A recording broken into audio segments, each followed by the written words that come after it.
लोगों ने इससे क्या सीख लिया?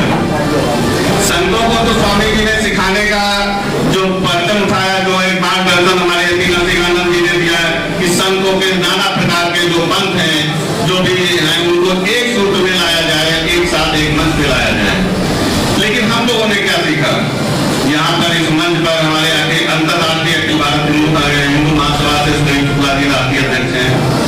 इसी प्रकार मैं चाहता हूँ कि जिस प्रकार से ये संत एक पंथ, सब संत एक साथ इकट्ठा हो रहे हैं, एक मंच पे आने का आह्वान हो रहा है, यात्रा निकल रही है, सबको एक जागृति यात्रा है कि सबको एक मंच पे आह्वान किया। नमस्कार, मैं अर्चना और आप देख रहे हैं हंगामा टाइम्स। हंगामा टाइम इस समय उत्तर प्रदेश के यूपी प्रेस क्लब में है। प्रेस क्लब में जहां पर आज हम आपको लेकर के आए हैं, अखिल भारत हिंदू महासभा ने एक प्रेस वार्ता करी है।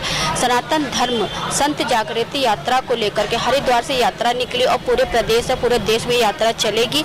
यहाँ की जो कार्यक्रम करा गया है उसका प्रमुख उद्देश्य क्या है, यहाँ पे जो संत दूर दूर से हमसे बात करेंगे कि आखिर ये संत जागृति यात्रा को लेकर के वो क्या कहना चाहते हैं। और हमारे साथ है प्रदेश अध्यक्ष ऋषि त्रिवेदी जी भी हैं, तो आज की प्रेस वार्ता में वो क्या कहेंगे, आइए चलते उनसे बात करते हैं। जिस तरीके से अखिल भारत हिंदू महासभा एक भारत और एक राष्ट्र नीति की बात करता है, तो आज के कार्यक्रम को लेकर के वो क्या कहेंगे, आइए चलते उनसे बात करते हैं। यात्रा को लेकर उसके बारे में क्या कहेंगे? हम अब अपने बच्चों को बताने निकले हैं कि बच्चों, तुम्हारा कोई दुनिया में शत्रु भी है। जब से लगभग हजारों साल से एक नारा चला आ रहा है, धर्म की जय हो, अधर्म का नाश हो, प्राणियों में सद्भावना हो। अब भेड़िया में सद्भावना नहीं हो सकता। तो ये सब चीज़ें हम लोग आज तक नहीं समझ पाए, तो इसीलिए हमारे बच्चे अपने शत्रुओं को पहचान ही नहीं पाए। तो महामंडलेश्वर यति नरसिंहानंद गिरी जी महाराज जी का एक संदेश है कि सनातन धर्म की जय हो, सनातन के शत्रुओं का नाश हो, सनातन के मानने वालों में एकता हो, सनातन के मानने वालों का कल्याण हो। अगर हम ये नारा लगाते हैं तो विश्व में मानवीयता को स्थापित करने में, क्योंकि सनातन धर्म किसी भी मानवीय कृत का द्रोह नहीं करता है। सनातन धर्म केवल और केवल आतिताइयों के साथ द्रोह करता है और आतिताई परंपरा को समाप्त करता है। सनातन धर्म अनावश्यक जो जीवों को या दूसरे प्राणियों को समाप्त करना चाहता है, या प्रकृति को नष्ट करना चाहता है, या मानवीय सभ्यता को नष्ट करना चाहता है, बिना किसी कारण के ऐसे लोगों को आतिताई मानता है। ये बहुत काल से हम लोगों ने अपने बच्चों को समझा नहीं पाए। इसीलिए हम लोग ये संदेश लेकर के निकले हैं कि अब वो समय आ गया है कि हम एक ऐसे ग्रंथ की भी रचना करें जो हमारा धर्म, संप्रदाय, जाति, क्षेत्र या कल्ट के नाम पर बहुत सारे जो विभाजन हो गया है, सिख, जैन, बौद्ध, आर्य, शैव, शाक्त, वैष्णव इत्यादि जितने भी हमारे बच गए हैं, सबको एक सूत्र में पिरोने का काम हो। सब लोग एक मंच पे आवें। हमारे जो हिंदू महासभा जैसे जो हिंदुत्ववादी संगठन हैं, वो सब लोग एकत्रित होकर के सनातन धर्म के प्रेरणा स्रोत ऐसे बने कि सब लोग एक साथ दिखें, एक कार्य के लिए एक जगह दिखें, संगठित होकर के कार्य करें, बटे न रहें। जी, सनातन धर्म के नाम पे बहुत सारे संगठन हैं, तो बटे क्यों हैं? बटे इसीलिए हैं कि हम लोगों ने अपने बच्चों को शत्रु बोध नहीं कराया। हम लोग अपने आप को सही, हम लोग सिया राम मैं सब जग जानी, करो प्रणाम जोर जुग पाने, हमने सब मान लिया कि कोई तुमको मारने भी आ रहा है, वो भी उसमें भी राम देखो। हम लोग निष्क्रिय बना दिया गया एक षड्यंत्र के तहत, जबकि शास्त्र कहता है कि मामन स्मर युद्ध च, गीता में भगवान करे तू मेरा स्मरण भी कर और युद्ध भी कर। हम उसको भूल गए। युद्ध किससे करेंगे? अपनों से तो करेंगे नहीं, अपने शत्रुओं से ही करेंगे। हम अपने शत्रुओं को पहचान ही नहीं पाए, तो इसलिए निष्क्रिय बैठे रहते हैं। तो लोगों को लगता है कि हम बटे हुए हैं। बटे तो कोई दिखता नहीं है, बटा हुआ कोई नहीं है, निष्क्रियता आ गई है। उनमें सजीवता लाने की जरूरत है। तो महाराज जी, ये हिंदू राष्ट्र से आपकी परिकल्पना क्या? हिंदू राष्ट्र से परिकल्पना है मानवीय सभ्यता की स्थापना, जिसमें ऐसी मानवता हो जो प्रकृति को, मानव को या भगवान के साथ मिलकर के संपूर्ण ब्रह्मांड की संरचना में योगदान करे। किसी कल्ट के नाम पर दूसरे कल्ट का नुकसान करने की बातें जो हमारे देश में चल रही हैं या पूरे विश्व में चल रही हैं, जिसे मैं खुल करके कहता हूँ, दुनिया का सबसे बड़ा शत्रु इस समय कौन है? इस्लामिक जिहाद है। और इस्लामिक जिहाद दुनिया को निगल जाना चाहता है। और वो उसके बाद वो अपनों को भी, अभी आपने देखा होगा तालिबान में भी मारने वाला भी अल्लाह अकबर बोल रहा था, मरने वाला भी अल्लाह अकबर बोल रहा था। तो फिर वो कौन सी तालिबानी शिक्षा थी? तालिबानी, वो तालिबान ही तो था। और भारत में उसका उद्गम स्थान है देवबंद। हाँ, तो ये देवबंद से ही वो तालीम गई है। तो हमारे देश में क्या होगा? तो जो हम सुनते आ रहे हैं बचपन से, सर्वे भवन्तु सुखिनः सर्वे सन्तु निरामयाः, उसका क्या होगा? सर्वे भवन्तु सुखिनः कितना सुंदर शब्द है। सर्वे भवन्तु सुखिनः का मतलब कोई आपका गला काटने आ रहा है उसके भी सुख की कामना थोड़े की जाएगी। वो सर्वे भवन्तु सुखिनः मैंने सब लोग एक परिवार के लोग सुखी हों। और वो जो परिवार को ही नष्ट कर देना, एक व्यक्ति ऐसा है कि जो परिवार को ही नष्ट कर देना चाह रहा है, क्या आप उसको बैठ करके उसके सुख की कामना करेंगे? ये तो वैसे ही है, एक नारा दे दिया गया, सबका साथ सबका विकास। बकरी का भी विकास तू घास खा ले और शेर का भी विकास तू बकरी खा ले।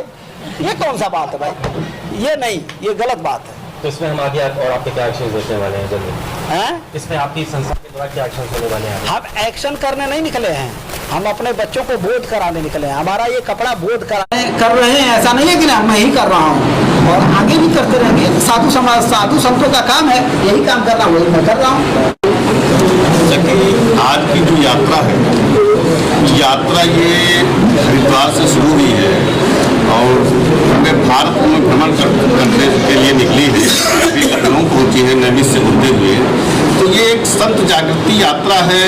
जो भी संत हैं और जो मठ हैं, जो मंदिर हैं, वहाँ से होते हुए जो भी हिंदूवादी संगठन है उनसे मिल रही है वहाँ पे। तो ये एक यात्रा है कि सबको एक मंच पे लाने का आह्वान है। चाहे वो कबीर पंथ हो, चाहे नानक साई हो, चाहे जो भी वैष्णव हो, जितने भी पंथ हैं, जिनके भी जो भी अखाड़े हैं, सब एक मंच पे आह्वान किया जा रहा है कि हिंदुत्व की रक्षा के लिए जैसे मुस्लिम एक साथ संगठित हो जाता है, उसी प्रकार सभी संत, सभी हिंदूवादी संगठन एक माले में पिरो करके एक मंच पे आह्वान किया जा रहा है, एक मंच पे है। तो ये माननीय हमारे यति नरसिंहानंद जी जो महामंडलेश्वर है जूना अखाड़ा के, उनके द्वारा ये यात्रा का जो है शुभारंभ हुआ है।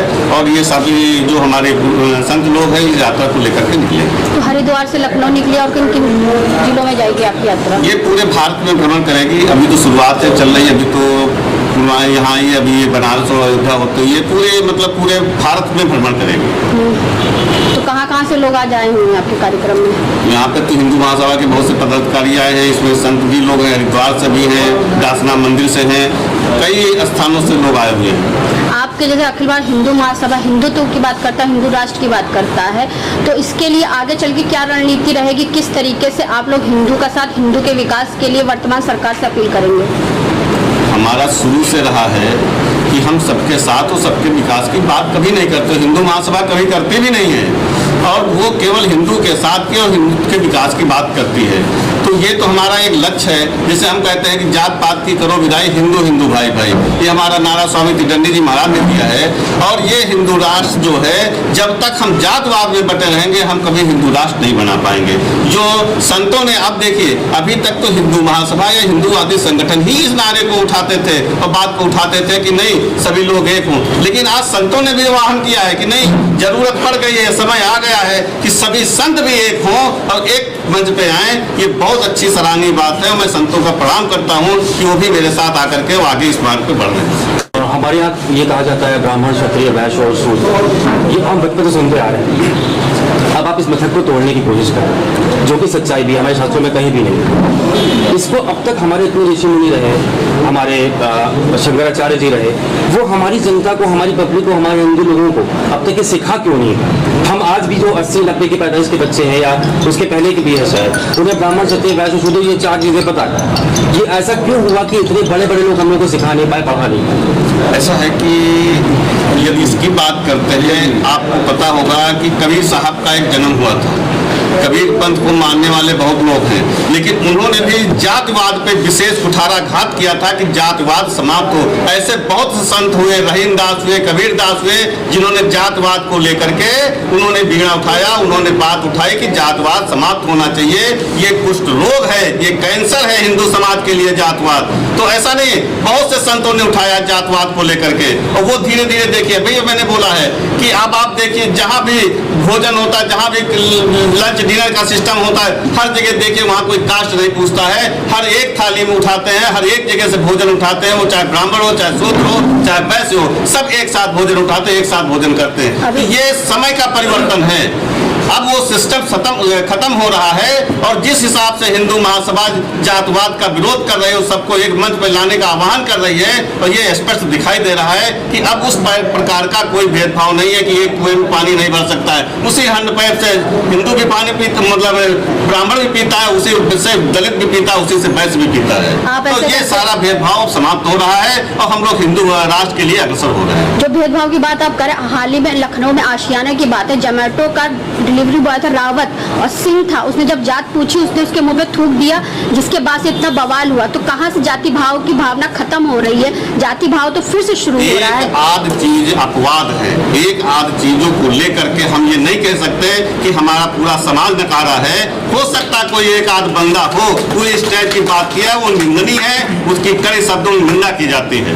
तो ऐसे लोगों का किस तरीके से आप लोग साथ देंगे? अब नहीं साथ देंगे, उनको समाज में सुधारने का काम करेंगे और समाज में लाने का कार्य करेंगे। लेकिन ये बात मेरे तक भी पहुंची है कि किसी ने ऐसा किया, मैंने भी व्हाट्सएप पर अपने देखा है। लेकिन इस टाइप के लोगों को हिंदू महासभा कतई बर्दाश्त नहीं करती। हिंदू महासभा एक ही बात को चलती है कि जातवाद की करो विदाई, हिंदू हिंदू भाई भाई। यदि हम जातवाद में बटे रहेंगे तो फिर आज दूसरा थूका है, कल उसके मुंह पे दूसरा थूकेगा। ये आयोजन जो है हिंदू महासभा शुरू से करती चली आई है, और चूंकि हम सभी हिंदू हैं और अंतर्राष्ट्रीय हिंदू महासंघ से मैं राष्ट्रीय अध्यक्ष हूँ, और जैसा कि ऋषि त्रिवेदी जी इस बात को हमेशा उठाते रहे हैं कि जात पात को करो विदाई और हिंदू हिंदू भाई भाई। जब तक ये जातिवाद खत्म नहीं होगा तब तक भारत को हिंदू राष्ट्र बनाने का मिशन कभी भी समाप्त नहीं हो सकता है। और हम सभी हिंदू महासभा की इस मुहिम में साथ हैं, और जिस तरीके से भी होगा हम सभी भारत को हिंदू राष्ट्र बनाने की मुहिम में आगे कदम बढ़ाते रहेंगे। इस सिलसिले में आप जनता से कैसे जोड़ना की कोशिश करेंगे, आप जनता से कैसे जोड़ेंगे? जनता से, जैसा कि आज ये संतों ने एक यात्रा निकाली है, इस यात्रा के माध्यम से जैसे आज ये प्रेस कॉन्फ्रेंस यहाँ रखी गई, ऐसे प्रदेश के विभिन्न जिलों में ये इस तरह की प्रेस कॉन्फ्रेंस की जाएगी और लोगों को जोड़ने के लिए आश्वस्त किया जाएगा, लोगों से मिला जाएगा और उनको आश्वासन दिया जाएगा कि अगर आप जातिवाद के भेदभाव को मिटा देंगे तभी भारत हिंदू राष्ट्र बनेगा और तभी हमारी पीढ़ियां सुरक्षित रहेंगी। तो जिस तरह से इजराइल में मुसलमान ही लड़ रहा है, तो भारत की दुर्दशा किस तरीके से होगी ये सभी जानते हैं। हमने आप प्रदेश अध्यक्ष जी से कहा, हाल ही का जो केस हुआ था आशियाना का, ऐसे बहुत सारे केस होते हैं जाति को लेकर के जो सोशल मीडिया पे बहुत सारे आते हैं और बहुत सारे नहीं भी आते हैं। तो ऐसे लोगों के लिए आपका अखिल भारत हिंदू महासभा किस तरीके से उनका साथ के लिए खड़ा होगा? देखिए, हर समाज में एकाध अपवाद है, चाहे वो हिंदू समाज हो या जैसे मुस्लिम समाज में भी सब खराब नहीं है। एकाध जैसे वसीम रिजवी जी अपना घर वापसी किए हैं, तो ऐसे अच्छे लोग भी मुस्लिम समाज में हैं जो घर वापसी कर कर अपने जीवन को कृतार्थ कर सकते हैं। तो ऐसे ही हिंदू समाज में जो गलत लोग हैं उनको हमको सुधारने की जरूरत है और उनका कहीं ना कहीं बहिष्कार करने की जरूरत है।